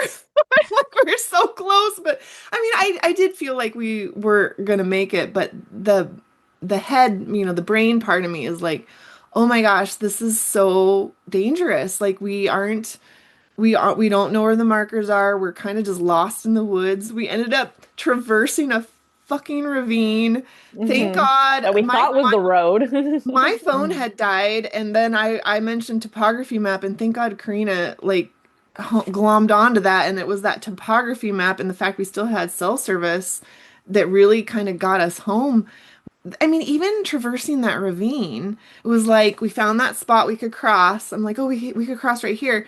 But I wasn't even like looking at what we had to get up on the other side. And it was just like dirt and pine needles. And like Mhm. we could have just slid down that thing so easily back into the ravine. And thank God there was like enough tree stumps or, tree roots that we could somehow mountain goat our way up there. Like, I don't even know. Like, it was, anyway. Very grateful. And oh, and then at the end, when we finally found the road, and that soul Greek guy was up there meditating or whatever he was doing, and we come running out of the woods screaming, "My God, we made it! We are alive! Land. Thank God we found the car!" And then we found that the cool thing in Greece in the mountains is like there's all these natural springs. So there was like that rock wall with that water coming out. And I mean, originally I thought that was cool, but man, after that hike, it was like, oh my gosh, like get me some of that water. And I was just like, yeah, splashing it all over my face and drinking it. And God, it was such yeah, it was a celebratory moment that we survived that. And then that guy like barely acknowledged our existence. I was thinking, dude, we almost died up there.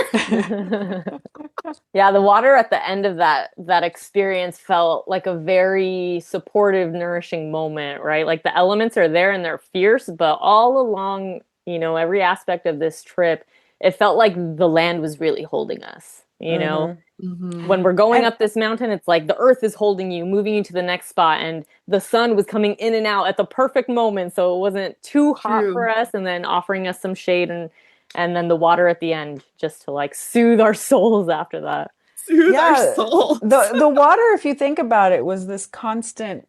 lesson in the whole trip too, because even we talked about Livadiam, the two springs, we talked about the cold waters, we talked about the sea itself, right, which we kept kind of seeing the sea in different points, and we saw it at the end too, and had kind of this really magical experience under the Temple of Apollo at the sea, just the different ways that the water was supporting us. Because before we arrived at Delphi, too, there's the Castilian springs there, which was also an important part of the whole experience at Delphi. The priestesses and the oracle very much relied on that water source as a way to cleanse, also, and to keep their channels clean.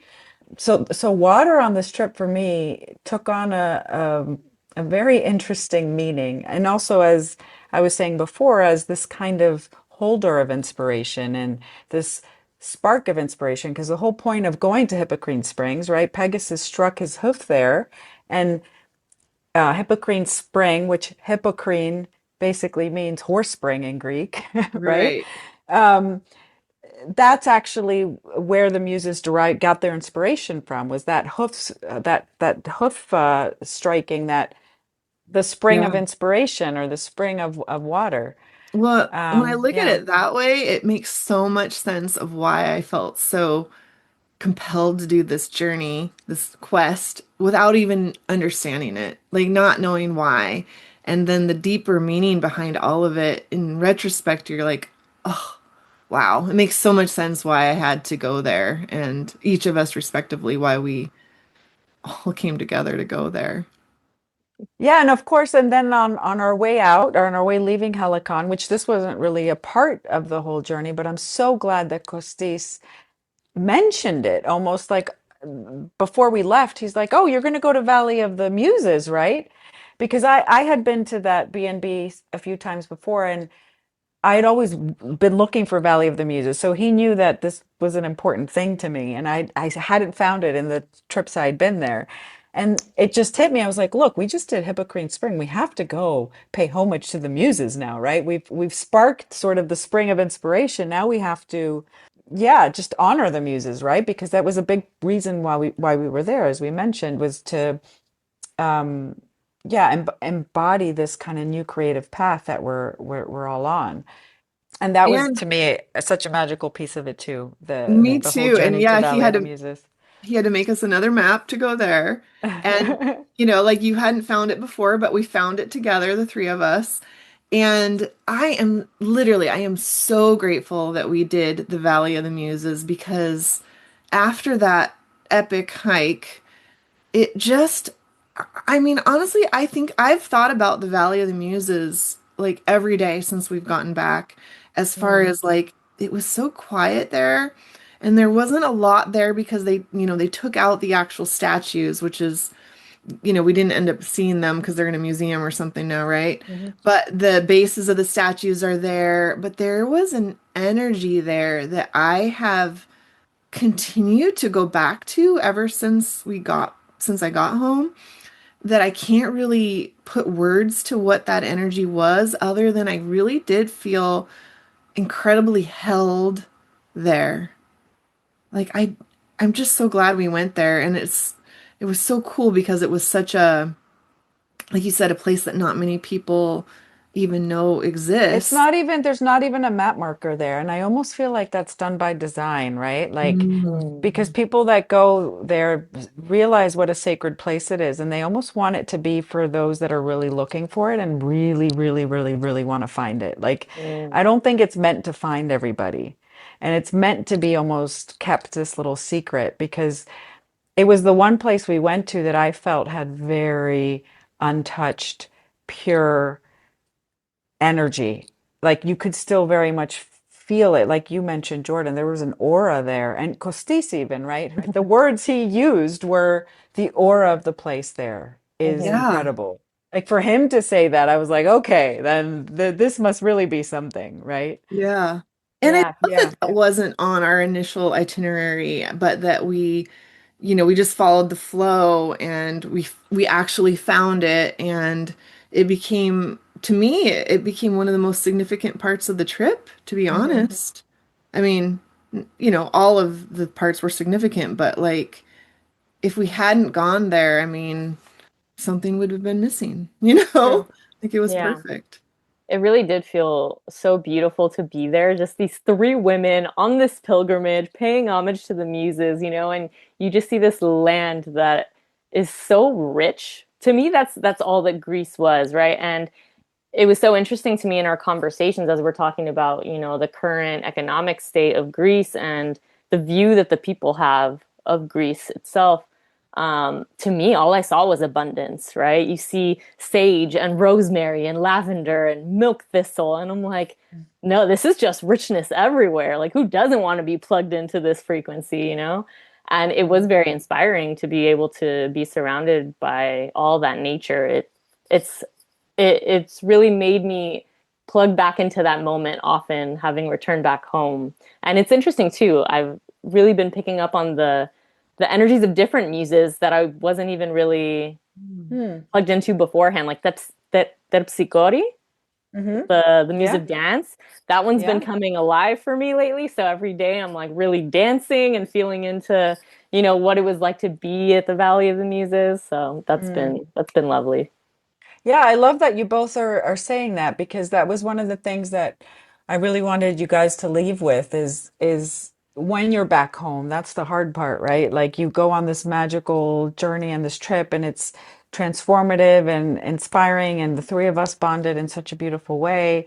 And then you're back to reality and it's like how do you keep Hmm. all of these like fundamental moments that, epic, all of these moments were epic, but like, how do you bring them back into your life and still kind of plug in to what you guys felt here? So I know it's only been a week, but hopefully when this podcast comes out in another month, that, you'll each find those moments, right, to plug back in because the land is so abundant and the experiences were so rich and so poignant, it's almost impossible not to be able to find some thread to be able to plug into at some point, Hmm. right? All you have to do is like set the intention and some kind of memory will come flooding in that will bring you right back to where you need to be, right? At that exact moment. Yeah. So true. And so after we survived Helicon, what the Helicon? Yes. What in the Mount Helicon was that? Then we had fabulous food the whole time that we were at that beautiful Helicon Muses was the name of Hmm. the that particular place that we stayed. But then we had two more two more places that you took us. Yeah, we Um, went so after the Valley of the Muses on our way to our final kind of resting spot, we went to visit Artemis. And I remember I rushed us there because it was a site that closed at 3:30 and I knew that they wouldn't let us in unless we were there half an hour before. So we kind of made it just in the nick of time. And I knew almost before this whole journey started, I knew that that was going to be a part of the trip that we were going to make in the nick of time. That like there was no other way. And especially when we added the stop at Valley of the Muses in the morning, I was Mhm. like, okay, we're really going to cut it close today. Um, but that was also a beautiful experience, right? Because there again, another element of water came through because Artemis, who's actually the goddess of the wild, right? Karina, she's the goddess of the animals, and her symbol is this bow and arrow, and she really gives us that wild feminine archetype. And her temple is in this protected marshland. So for me, while I was there, I was really imagining what that temple must have looked like thousands of years ago. I really feel like it was in the water and the way that the path was laid out to go around the temple the way it did, it almost felt like you had to kind of circle this moat of water almost to get to the temple. That's how I kind of had mhm. envisioned it must have been like back then. Mhm. And again, we didn't spend much time there, but I think each of us felt felt something very powerful there too. And in a way it was like it was a threshold moment. That's kind of how I had articulated it to you guys. It was like, okay, we've gone through this whole journey.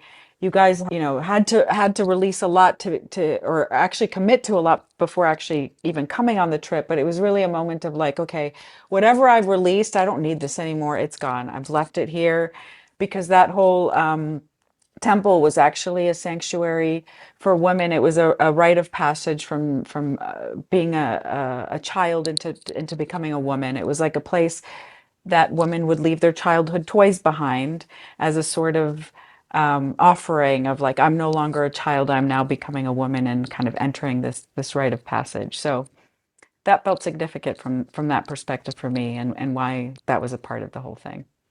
Yeah, and you could really feel, at least for me, like I could feel myself coming alive there, you know? And it Mm, was interesting because there weren't very many people there. Also, they were closing soon. But I think that like you had mentioned, Melina, was such an important piece, you know, to not have so many tourists there and to go to these places where the energy is a lot more clear. So that moving mm, into the space with clarity, you can feel what was the actual intention of these sanctuaries and these yeah. temples, right? And you I could feel it there. Like I could feel different aspects, like the different threads that we had been meaning to embody throughout this journey. It was like all the different multi-dimensional pieces of the pie kind of coming full circle and like coming fully online, you know? Yeah. And that's like something that I really want to integrate and carry with me like on this next chapter of my life is how do I continue to pull on these different threads, the sovereignty piece, the oracle within, you know, all these different moments and just really let that come through in this wild, pure expression. Mm, I love I that. love that. We both love that. I love Yeah, it. we both said Yeah, it that. was yeah, it was the ruins there were really beautiful. I mean, like I feel like it was one of the most beautiful places that we went as far Mm. as the art, you know, the actual ruins that we were. It was in good condition, right? It was still Yeah. intact. Yeah. It was like Yeah. almost the full temple was still intact, which was rare. It's rare. Like Yeah. we didn't see a lot of that. Most And of it what we was saw were really just a bunch of rocks, to be honest. exactly like this place was really rich and rich also in the yeah, in the marshland, in the you know, the foliage of what was growing there and the animals that were present and you know, they had little things to say which animals lived there and yeah, no, it was a really fertile. It felt like a really fertile place. Yeah. Even though I was yeah, I was reading about Artemis afterwards and it was saying that she the one that refused to marry because she didn't want to be owned by any man. That was Athena, actually. Well, that was Athena? Oh, okay. Yeah. I thought I read that about Artemis. Actually, you're right. I think it was three goddesses, and you're right. It's Athena, Artemis, and I forget the third Oh, okay. goddess. But Athena is also one that refused to marry, and it was Interesting. exactly for that, to keep themselves clean and So, clear, and right, and sovereign, like sovereign. your own Yeah, person. Yeah, I yeah, found that really fascinating after, you know, after the fact when I read about that. I was like, oh wow, yeah. this is cool. It was cool. Yeah, that is cool. Mm, yeah. Yeah, And then you took us to Sunyo, Sunyo. Yeah, Cape Sunyo, Sunyo. and we Exactly. swam under Poseidon's temple, wasn't it? Poseidon's Yeah, temple, Mhm. which Poseidon's was temple. again epic. Swimming. Oh, you know what I have to say about that? I think by the time we got into the water at that beach underneath Poseidon's temple, I finally was embracing the water. Like I Mm. finally was like letting go of my like inhibitions or my fears about being in the water and I just loved it so much. Like I I just know. loved it so much.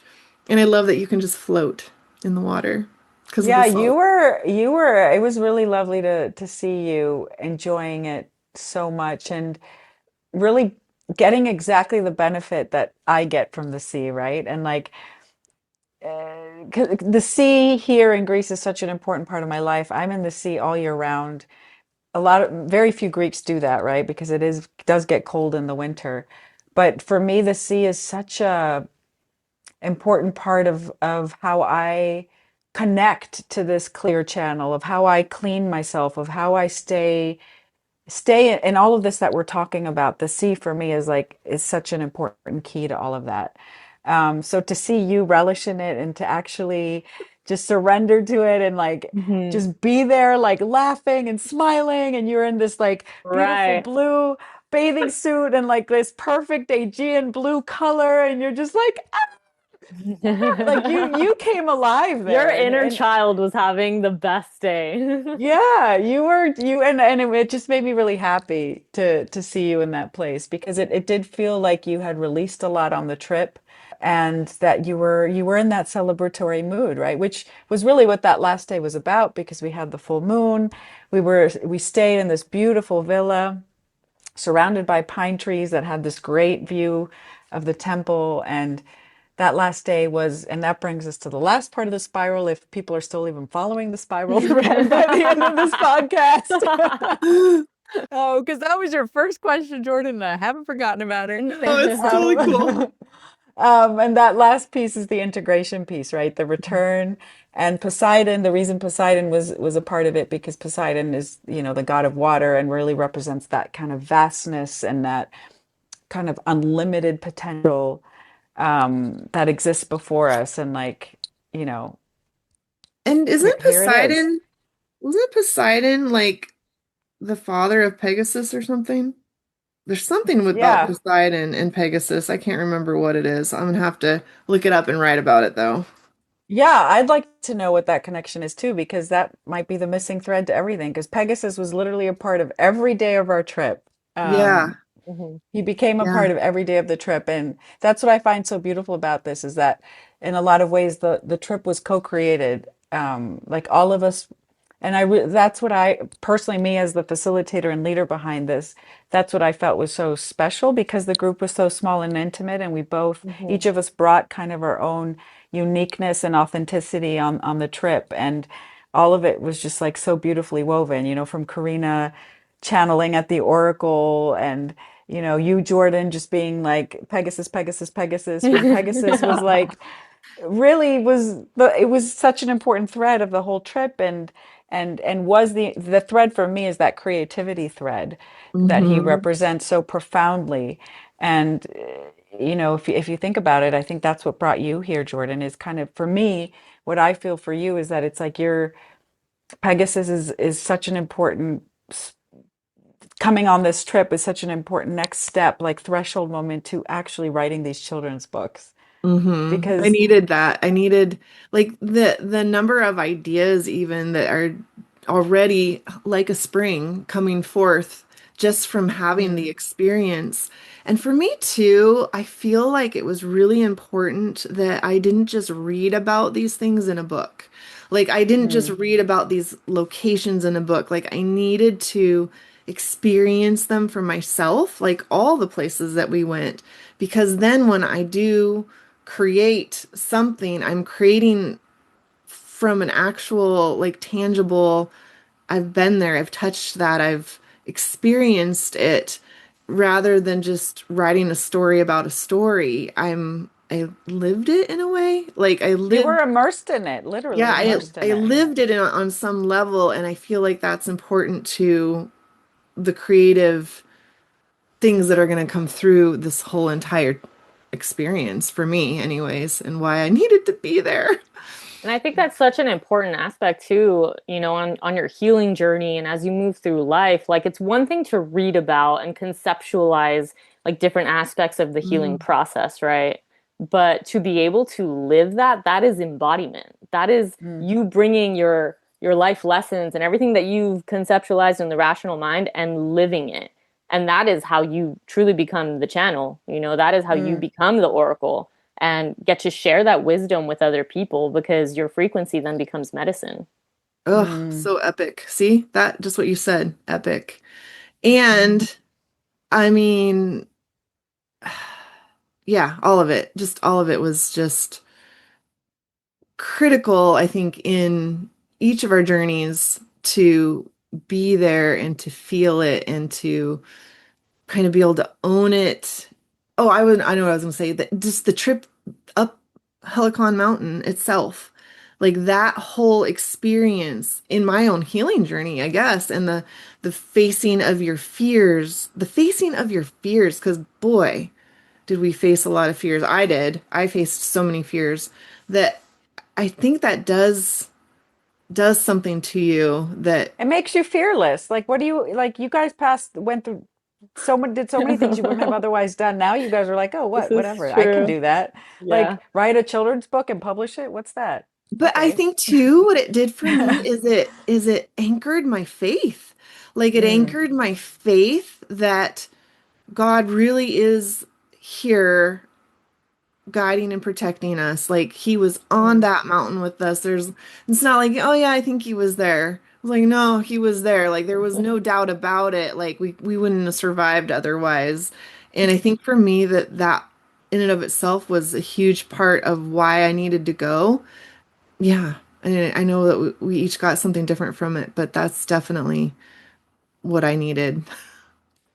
So earlier we swam under Poseidon's temple, and then we got in our white dresses, which Melina told us to bring a white dress, and then yeah, that was actually so much fun just to go at sunset to that lookout point where we could take pictures in front of the temple and had dinner afterwards at, just a local fish restaurant and ate all the amazing Greek food for one last time before we had to leave.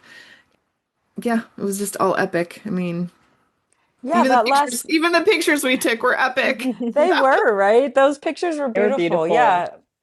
Yeah, and to me, that was just part of the celebration, right? Like we have to celebrate ourselves and celebrate being seen with this like beautiful sunset and gorgeous temple, because the Temple of Poseidon's also intact, right? We didn't actually see it up Hmm. close, but it's basically fully there. And it's at the top of this, it's at this cape, right? But at the top of this kind of rocky mountain, and Like a bluff it's or something. Yeah. bluff. That's the word I was looking for. Thank you. Yeah. Yeah. So it really does make for like really beautiful photos. It's like the perfect like backdrop for a makeshift photo shoot. Yeah. Yeah. And all three of us I think got into it for a bit. We all kind of Yeah. at that point felt so comfortable with each other. We didn't care who Right. was watching us. We were all like, Yeah. whatever, we're in our white dresses I'm and gonna we're just twirl gonna around. twirl around and do our thing. Yeah, And Yeah. it's it was and it's great. interesting too though because I felt so connected to you two, but the moment that I have to step in front of a camera, it's like I could feel the resistance of being Really? seen, at Yeah. least being seen in that way, right? As Mm. this like feminine, I have no problem being seen as somebody who creates structure and la la la, right? And the very masculine energy. But when it comes to me being perceived in that way, I'm like, oh, let me hide in my cocoon. And Melina even said it. She's like, let yourself be seen, like take up space. And I was like, okay, I'll twirl now, you know? But I felt that for it did you. I really felt that for help you. to have you two there as like these like really supportive anchors for that. Yeah, we were in our own little bubble and like we did have this Yeah. guy who was a photographer and I Hmm. like scoped him out from far away. I was like, "Oh, he's taking our Him. photos." And then he asked us to take his photo and he was I posing like know. a freaking model, that guy. He was just like doing like these that whole part was also That really was funny. funny. That was also epic. Yeah. And then, Yeah. after dinner, then we went on our rooftop Oh, and yeah. The full moon had Can't ceremony. forget the had this rooftop little full ceremony. moon ceremony where we all danced, and that was part of the last part of the spiral, which is the integration piece, right? Mm. Of just like we're here, this is it. Now how do we bring this back with us? Yeah, Um that going on the rooftop, honestly, was also epic. I'm so glad we did that. And you literally under the full moon could see the water like expansively, and then there was the Poseidon's temple kind of a little farther in the distance now, but we could still see it. And then we danced up there. We had our little speaker. We each picked a song, and it was, It was truly joy filled. And I know mm, like that was your word, Melina, like joy. That's what I really want to connect to. And I think that really came alive for me too. Mhm. This feeling of like, okay, we've done it. We did this trip. We did the initiation. We're here. We made it.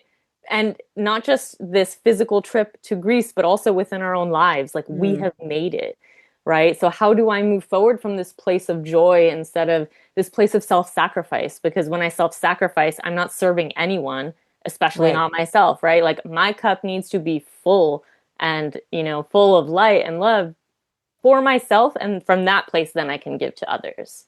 So that was Yeah. a really, really beautiful piece, I think, too. You just saying that is so profound. Like that's profoundly something I need to hear too, that to stop self-sacrificing because it's become so much my norm that it almost takes something like this to shake you out of that for you to A go, 100%. oh, there is a different way. Like I don't have to be stuck in this, survival mode that I've been in for, decades or whatever it's been. But Yeah. like there is another way, and it is possible to shift your reality and to live from a state of joy. And all of it. Thank you guys so much. Yeah, thank you. Thank you for pushing me to come, and thank you, Melina, for having us. It was honestly one of the top experiences of my life. Me Yeah. too.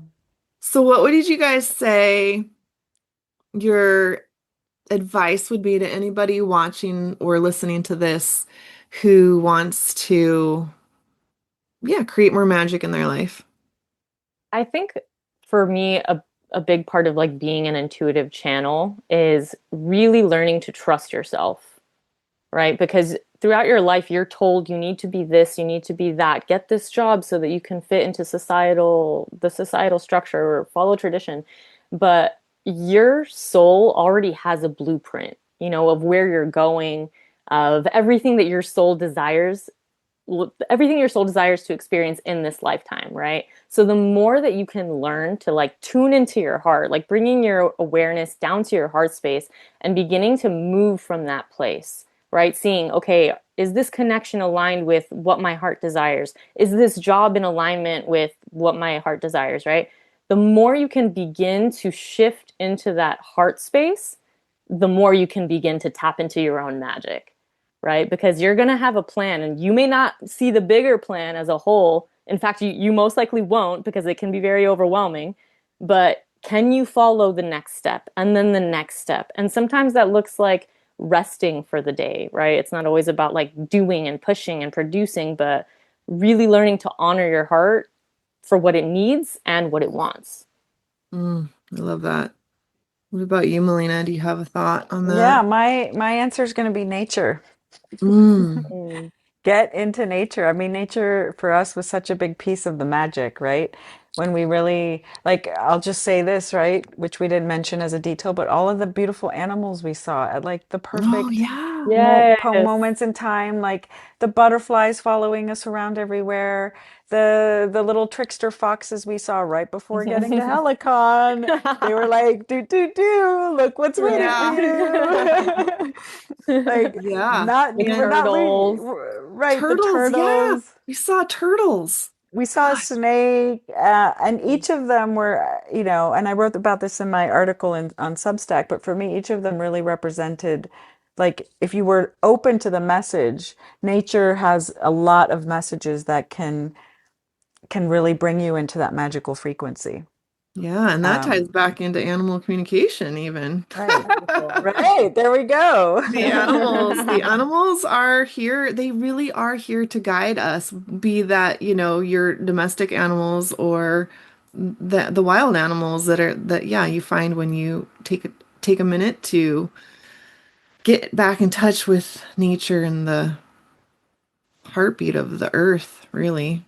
Mm, I think for Beautiful. me, my advice is to be bold and to go after what it is that you want. Like for me, I mean, just taking this trip was kind of an act of boldness for me to just go, fuck it, I'm going to Greece. Like I'm gonna go to Greece. I don't know how I'm gonna afford it, but I feel so called and I'm meant to go. Like I'll figure out a way. It's gonna happen. And I think that for me that I need to remind myself that I can do that in other areas of life that maybe aren't as huge as something like taking a trip to Greece, but I can take that into, varying levels of my life and to have more faith that it's going to work out as long as I'm following what God's put on my heart. Like, I mean, you have these mm, desires for a reason. So why talk yourself out of them? Why not figure out a way to make it happen? I guess that's my takeaway. Mm. And definitely going to have to go back to Greece. So I'm not sure when or what that looks like yet, but definitely it's got my heart. Greece has got my heart. Same. So, and I love you guys Mm. so much. Oh, I love you Why? guys too. Why don't you guys share how people, if they are interested after this epic conversation we've had and they feel drawn to connecting with either of you, yeah, just how to find you, a little bit about what you do and what you offer and how, and I'll put it in the show notes as well. Yeah, so you can find me at www.theradicalsoul.com or on social media. I'm on Instagram and TikTok, and I offer collective readings there.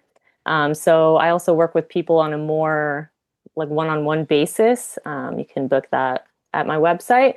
And more recently, I've begun to create different meditations and like energy workshops, I guess you could Mhm. call them, which really help you to like clear distortion and get really connected to your own true frequency. So, yeah, my handle is Karina Neftali. It's my first and middle name, which we'll drop in the show notes. Yeah, drop in the show notes. Thanks. And yeah, I did do a reading with Karina a while back I feel now. like we've done a couple.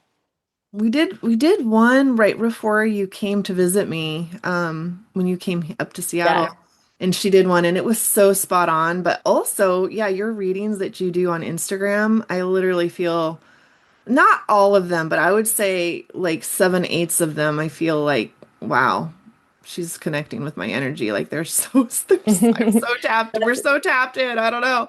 It's But always yeah, wild to me to see how many people in the collective, and I know so many of these people that, are followers or whatever, and seeing how different their lives are, but how they can connect to the same message. And I'm like, wow, I see it in their own lives. Like, wow, these messages really do reach exactly who they're supposed to. But also, like you said, sometimes when they don't fully align, it's like using your discernment because you know whether a message is for you or not. Mm. yeah, Mm. yeah.